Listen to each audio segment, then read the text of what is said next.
Amin. Bismillahirrahmanirrahim. Alhamdulillahirabbil alamin wassalatu wassalamu ala asyrafil anbiya wal mursalin sayyidina wa habibina wa syafi'ina wa qurratu a'yunina wa maulana Muhammad tibbil qulub wa dawaiha wa afiatil abdan wa shifaiha wa nuril absar wa diyaiha wa qutil arwa wa gidaiha wa ala alihi wa sahbihi. Subhanaka la ilma lana illa ma 'allamtana innaka antal alimul hakim.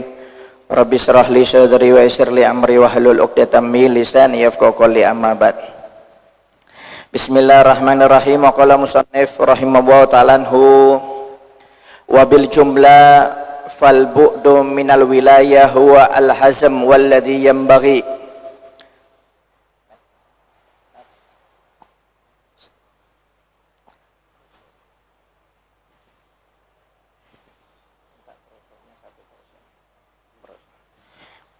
fa in buliyal abdu biha falya'rif ma lillahi alaihi fiha wa ma li ibadihi thumma liyastahid wa yusammir fil wafa bidzalika wa fi iqamati wal amal bihi min ghairi tafrid wala idha'ah wala azza wala taqsir wa bidzalika yanju minal wa'idil wabil wa yafuzu bis thawabil jazil. Wa qad qala alaihi salatu wassalam la yaumun min imamin adil khairun min ibadati sittina sanah wa haddun yugamu fil ardi bihaqqi aska fiha min matarin arba'ina sabahan. Wa warada annal imamul adil mustajabud da'wah wa annahu la yastakhifa bihi illa munafiq wa annahu ahadu sab'atil ladzi yudhilluhumullahu fi dhillihi yawma la dhilla illa dhilluh. Wa qala alaihi salatu wassalam al-muqsituna yaumal qiyamah ala manabir min nurin ala yaminir rahman. Al hadis al-muqsitun hum ahlul adal wal insaf wa amma min waliyin fujjarin wa dhulmin wa wailun lahu min adabillahi wa iqabi.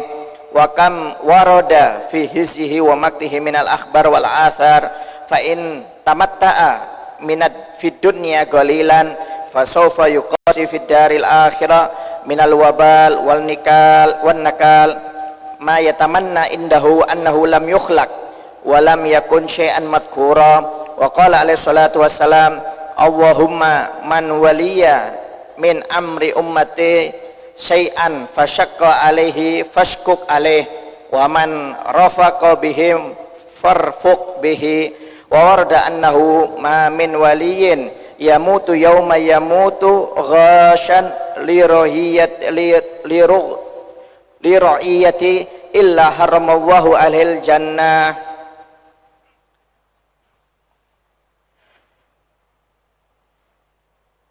Singkatnya, menjauhi jabatan adalah suatu hal yang sangat bijaksana.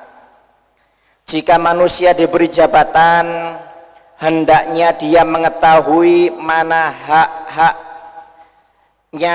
dalam jabatan tersebut dan mana hak-hak hambanya Allah Subhanahu wa ta'ala dalam jabatannya tersebut. Kemudian dia bersungguh-sungguh dan berusaha dalam memenuhi hal tersebut dan menegakkan serta mengamalkannya tanpa bersikap ceroboh maupun menyia-nyiakan jabatannya.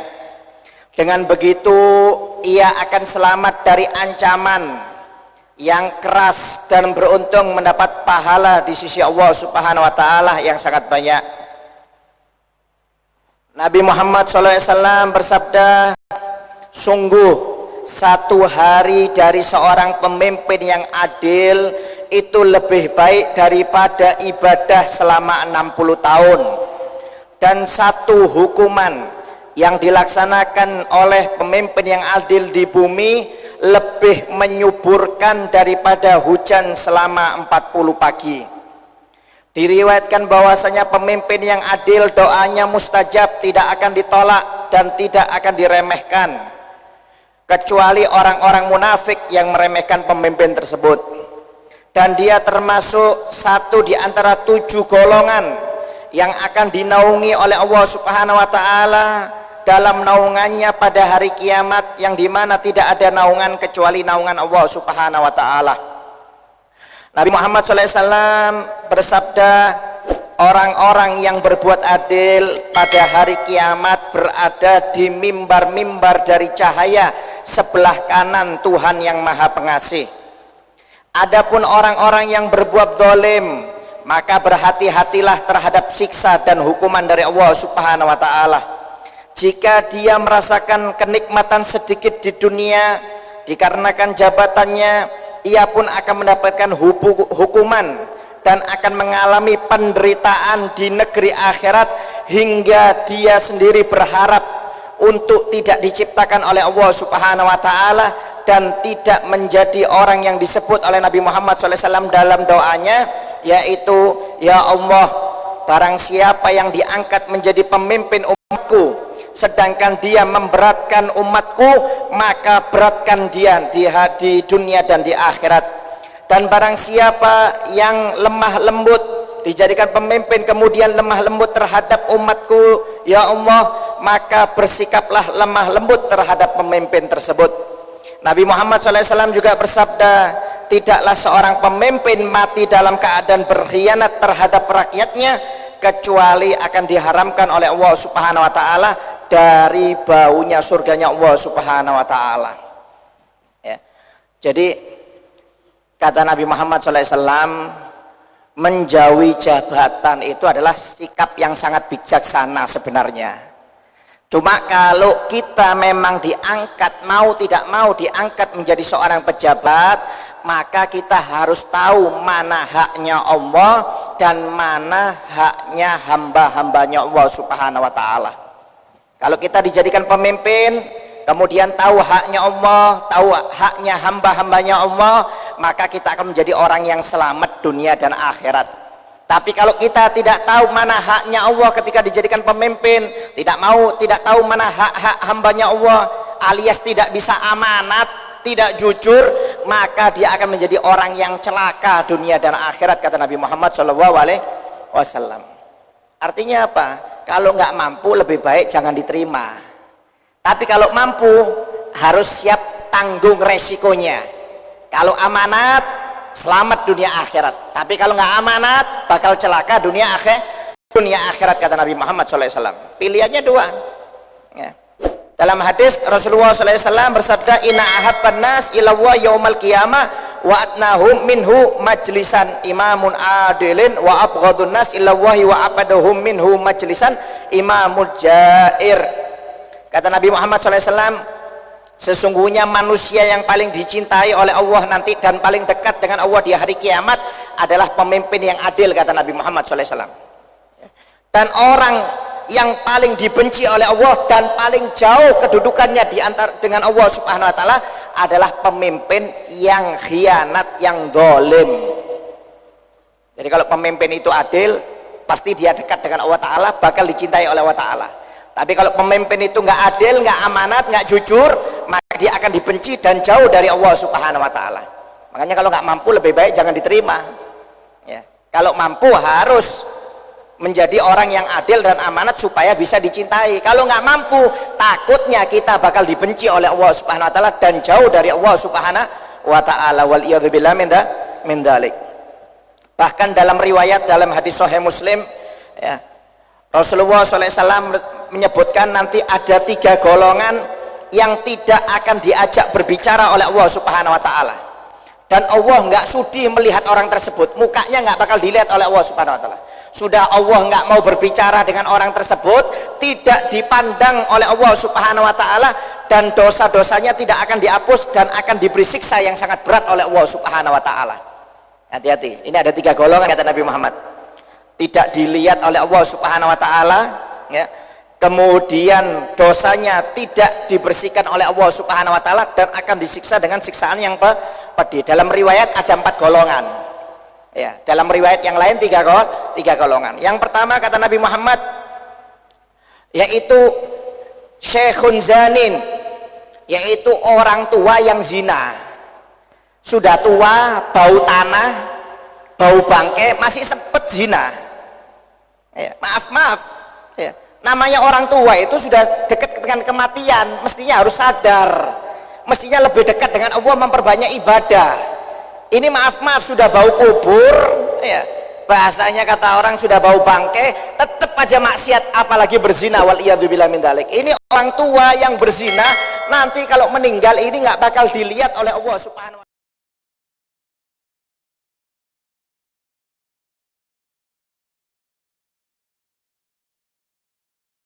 Perangnya, jadi pakaian besi perangnya itu hilang, yang dapat hadiah dari Nabi Muhammad.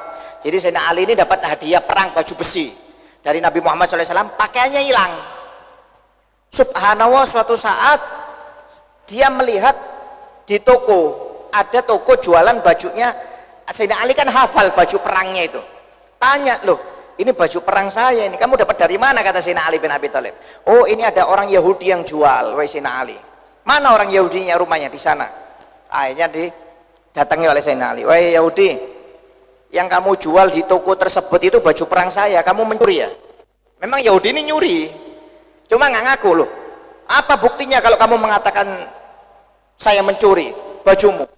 Orang nggak ada saksi, nggak ada apa, kok kamu mengatakan saya pencuri? Memang kalau mengatakan pencuri kan harus ada saksinya, ada buktinya. Sudah, kata Sayyidina Ali, kamu saya tuntut di hakim, di pengadilan. Padahal Sayyidina Ali ini jadi presidennya, Pak. Itu masih minta keadilan kepada hakim. Oleh hakim didatangkan, Sayyidina Ali ini didatangkan sama Yahudi ini, dipanggil oleh hakim.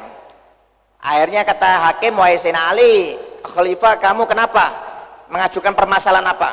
Kata Sayyidina Ali, wahai hakim, ini Yahudi ini mencuri baju saya, baju perang saya yang dapat hadiah dari Nabi Muhammad SAW. Ditanya Yahudi, wahai Yahudi, apakah betul kamu mencuri? Kata si Yahudi tersebut, wahai hakim, kalau memang saya mencuri, mana buktinya? Bisakah Sayyidina Ali ini menunjukkan bahwasanya itu baju perangnya dia? Hah? Ada logonya nggak? Ada namanya nggak? Ya. Akhirnya ditanya Sayyidina Ali, wahai Khalifah, apakah kamu punya bukti, saksi? Ada. Siapa? Budakku dan anakku Hasan. Apa jawab hakim? Nggak bisa. Kalau anakmu pasti bela kamu. Saksi yang lainnya, yang tahu baju itu siapa selain budakmu? Nggak ada, cuma 2 orang itu yang tahu. Ya nggak bisa, berarti perkaramu batal, kata si hakim. Padahal presiden loh ini. Itu orang Yahudi sampai bingung, melongok. Presiden saja bisa dibatalkan putusannya karena nggak kuat hukumnya oleh si hakim. Akhirnya selesai perkaranya, Yahudinya angkat tangan langsung masuk mengucapkan 2 kalimat syahadat. Asyhadu an la ilaha illallah wa asyhadu anna Muhammad Rasulullah. Saya tidak pernah melihat agama sebagus ini. Bahkan presidennya sendiri tidak dibela kalau tidak saksinya tidak lengkap. Betul, saya yang mencuri bajumu, sekarang saya kembalikan, kata Yahudi tersebut. Subhanallah, ini hakim yang adil, ya, hakim yang adil, dikasih jabatan amanah. Jangan, oh ini keluarga saya, oh gampang nanti saya yang ngurus. Oh ini kawan saya, gampang saya yang ngurus. Hati-hati, ya, jangan main gampang-gampang. Ini jabatan ini, Pak. Kalau kita amanat, selamat dunia akhirat. Tapi kalau nggak amanat, waliyadzubillah min dzalik. Ya. Orang dulu nggak gampang, Pak. Mau jadi kasih jabatan itu nggak gampang. Sayyidina Umar bin Khattab saja, ketika mau dikasih jabatan khalifah itu nolak, nggak mau Sayyidina Umar itu. Cuma Sayyidina Abu Bakar As-Siddiq memaksa, karena tidak ada orang yang cocok untuk menjadi khalifah setelah dia kecuali Sayyidina Umar bin Khattab. Sayyidina Umar nggak mau. Ketika dijadikan khalifah, Sayyidina Umar itu menangis. Kata Sayyidina Umar, aku ini orang yang keras. Ya. Jangankan manusia, setan aja takut sama saya. Setan saja takut sama saya. Saya takut nanti kalau jadi pemimpin tidak ada orang yang berani menasihati saya kalau saya salah. Makanya saya nggak mau jadi khalifah, kata Sayyidina Umar. Saya ini orangnya keras, takutnya orang-orang itu takut salah tetap dibiarkan, bakal dituntut saya oleh Allah Subhanahu wa taala. Akhirnya ada salah satu sahabat mengeluarkan pedangnya, wahai Sayyidina Umar, nggak usah khawatir, kalau kamu nggak adil, nggak jujur, kamu saya tebas sendiri dengan pedang saya. Langsung mau Sayyidina Umar, langsung mau. Subhanallah, nggak mau Pak jadi pemimpin, Pak, nolak. Oh kalau kita mau selamatan 7 hari 7 malam, orkes dangdut, ya. Belum jabat aja sudah selamatannya macam-macam, ya. Padahal ini jabatan ini berbahaya. Nggak sembarangan orang mau. Ya. Rasulullah sudah mengajari kalau orang jadi jadi pemimpin itu harus ada syarat-syaratnya, harus orang yang taat, orang yang mukmin, orang yang soleh, sesuai berjalan dalam Al-Quran dan hadis, harus orang pintar, amanat, jujur, kemudian komunikatif, merakyat. Itu syarat-syaratnya jadi pemimpin, nggak bisa sembarangan. Sayyidina Umar itu jadi pemimpin turun tangan terus, ya, turun keliling kota melihat rakyatnya, dan itu memang syarat jadi pemimpin. Dan pemimpin ini tidak boleh mementingkan dirinya, mentang-mentang pemimpin, wah punya anak buah banyak, ayo sana, ayo main suruh aja. Ya, mestinya pemimpin itu yang maju duluan. Kalau zaman dulu Pak, panglima perang, kalau ada panglima perang zaman dulu itu perangnya itu kalau maju panglima musuh panglima dulu. Setelah panglima musuh, baru nanti pasukannya musuh pasukan. Itu perang zaman dulu. Kalau zaman sekarang enggak, yang kerucuk suruh maju dulu, panglimanya di belakang terima kabar aja. Kalau zaman dulu enggak, panglima dulu yang maju. Setelah maju baru nanti pasukan dengan pasukan menandakan mana yang paling kuat. Ya, kalau sekarang enggak, bukan berarti kita jadi pemimpin ya mungkin jadi atasan kemudian mau sembarangan, enggak. Nabi Muhammad aja pernah ketika mau memasak kambing, ya sahabat banyak yang menawarkan, ya Rasulullah saya bagian motongnya, sahabat yang lainnya, ya Rasulullah saya bagian masak, ya Rasulullah saya bagian nguliti, ya Rasulullah saya bagian nyincang. Akhirnya setelah semuanya selesai, Rasulullah mengatakan, ya sudah, karena nggak ada yang cari kayu bakar, saya bagian cari kayu bakar. Loh, pemimpin loh, Nabil. Sahabat kaget, ya Rasulullah jangan, kamu santai aja duduk biar kita yang kerja. Enggak, saya nggak mau. Saya nggak mau. Jangan pemimpin dikhususkan, kata Nabi Muhammad SAW. Pemimpin harus ikut kerja. Turun tangan langsung Pak Nabi Muhammad, cari kayu, bayangkan. Cari kayu bakar. Kalau zaman sekarang, ayo angkat, ayo sana. Nggak mau kerja. Mumpung ada anak buah. Amanat nggak boleh. Dan jangan mentingkan diri sendiri. Nggak boleh pemimpin mementingkan diri sendiri. Ya, Anda lihat contohnya Nabi Muhammad SAW. Ya, ketika menjadi pemimpin, sampai pernah dikisahkan sahabat Abu Hurairah. Ya, pernah Abu Hurairah ini pemimpin kaum miskin, ashabus suffah. Jadi makanannya itu biasanya disuplai oleh sahabat-sahabat yang kelebihan harta. Itu pernah ashabus suffah itu nggak makan seharian, seharian. Laparnya luar biasa. Karena Abu Hurairah ini menjadi pemimpinnya orang miskin, mau nggak mau Abu Hurairah yang cari makan, karena dia pemimpin. Jadi cari keliling dia, cari makanan untuk ashabus suffah. Ashabus suffah itu tinggal di Masjid Nabawi. Kalau Anda insya Allah ziarah ke Madinah, umroh atau haji, itu di samping makam Nabi itu ada lantai yang agak tinggi sedikit. Nah itu tempat tidurnya ashabus suffah. Itu banyak orang iktikaf di sana. Itu bekas sahabat itu sudah. Sahabat kalau tidurnya di sana. Jadi kalau ada lantai yang lebih tinggi daripada lantai yang lainnya di dekat makam Nabi di belakang itu berarti tempat istirahatnya ashabus suffah. Abu Hurairah tidurnya di sana. Ya. Akhirnya Abu Hurairah keliling cari makan.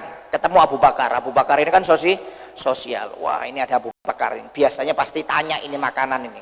Ya. Akhirnya Abu Bakar waktu itu lagi sibuk. Akhirnya ketemu pas-pasan dengan Abu Hurairah, dijawab salamnya. Abu Bakar menjawab salamnya tapi nggak pakai tanya. Biasanya Abu Bakar tanya, ya apa sudah makan apa belum, ya gimana keadaanmu. Ini nggak pakai tanya, langsung jalan aja karena sibuk. Abu Bakar waktu itu ada urusan. Wah, lepas, kata Abu Hurairah. Biasanya ditanya-tanya, ini dikasih makanan, kasih uang untuk beli makanan, ini lo lupa, lepas ini. Akhirnya nggak lama ketemu Sayyidina Umar. Sayyidina Umar juga sosial, kaya. Ketemu Sayyidina Umar sama. Karena sibuk waktu itu Sayyidina Umar sampai nggak tanya sudah makan apa belum ashabus suffah di hari tersebut. Lewat lagi. Akhirnya nggak lama ketemu Nabi Muhammad. Wah, ini kalau ketemu Nabi nggak mungkin ditolak, ini pasti ditanyain. Wah, tambah mukanya itu dalam riwayat dilapar-laparkan kayak orang susah supaya ditanyai, kalau enggak lepas lagi nanti, karena yang dua ini sudah lepas. Akhirnya datang Nabi Muhammad papasan dengan Abu Hurairah, mengucapkan salam, dijawab, gimana kabarmu Abu Hurairah, kenapa mukamu pucat, belum makan ya Rasulullah. Belum makan berapa hari? 1 hari. Rasulullah buka jubahnya ada 3 batu. Saya 3 hari kata Nabi Muhammad SAW. Kamu 1 hari, saya 3 hari belum makan Pak. Nabi Muhammad Pak. Maaf, nggak pantas kalau kita mengeluh. Ya. Semiskin-miskinnya kita, maaf bahasanya, sesusah-susahnya kita, tiap hari masih makan. Nabi Muhammad kekasih nyawa ta'ala 3 hari nggak makan. Bisa Anda bayangkan? Jadi kalau kita mengeluh, rezeki saya susah, hidup saya susah, maaf, koreksi orang tua kita. Bukan haknya kita, bukan rahnanya kita. Kita tetap wajib berbakti dengan orang tua, walaupun orang tua itu dolim kepada kita. Ya, jadi hati-hati. Jadi karma ini intinya kembali ke kita sendiri. Jadi kalau kita berbuat salah, ingat takutnya nurun kepada anak kita. Jadi jangan koreksi yang di atas, jangan koreksi orang tua kita, tidak etis. Walaupun maaf mungkin bisa dari orang tua kita, tapi tidak etis kalau kita mengoreksi orang tua kita, karena bukan ranah kita di sana. Ya. Ujung Ibrahim.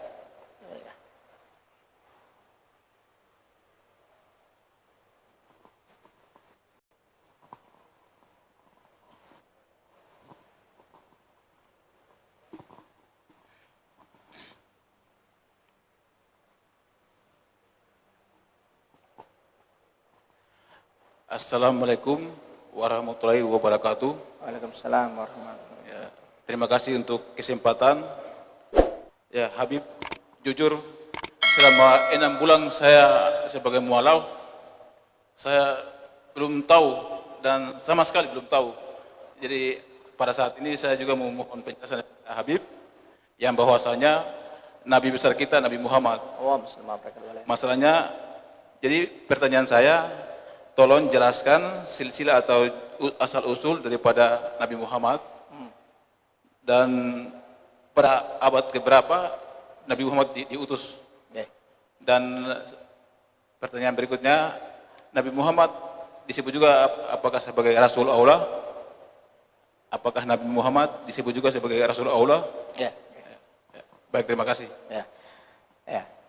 Jadi pertanyaan dari Bapak Ibrahim, mu'alaf beliau ya, mu'alaf. Silsilah Nabi Muhammad SAW, ya, kalau silsilah intinya, para nabi itu terbagi dari 2. Nabi Ibrahim punya anak Nabi Ismail, kemudian Nabi Ishak. Nabi Ishak ini kebanyakan menurunkan nabi-nabi dari kalangan orang Yahudi, Bani Israel. Dan Nabi Ismail nurunkan nabi terakhir yaitu dari kalangan orang Arab, yaitu Nabi Muhammad SAW. Jadi nabi itu kebanyakan dari kalangan Bani Israel, yaitu turunan dari Nabi Ishak bin Ibrahim. Kalau Nabi Muhammad yaitu keturunan dari Nabi Ismail, yaitu dari kalangan bangsa Arab. Makanya ketika Nabi Muhammad nabi terakhir diutus dari orang Arab, kalangan Arab, orang Yahudi tidak terima. Kenapa? Karena kebanyakan nabi-nabi itu dari kalangan Yahudi.